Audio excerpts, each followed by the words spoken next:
She says, well, honey, that's where I'm going. She was the nicest lady in the world, and I loved her to death. But I was sitting first class, and she was that coach.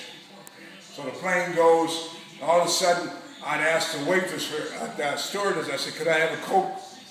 She'd just throw it down. I'd ask her for something else, she's giving me dirty looks, and I go, is this woman prejudiced here? I was starting to get that feeling, she's prejudiced now.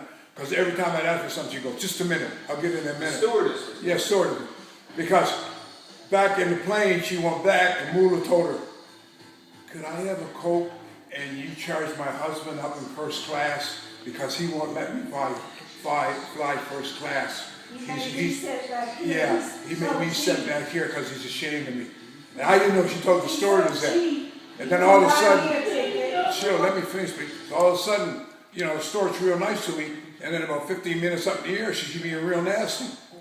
When Moolah's telling her, could you give me a Coke and have a, and my husband, he won't let me fly.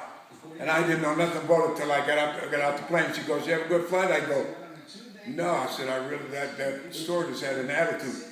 And she started laughing. And I go, what do you mean? I said, you know, I'm first class here. And the only reason I was first class because the promoter couldn't get me on coach, so he sent me first class. Right. And then she told me, she said, well, you know what I did? I said, what?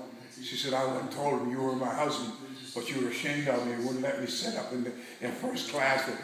And I just started laughing. And I hugged. Yeah, he made me go, coach. I just started laughing. I hugged her and kissed her.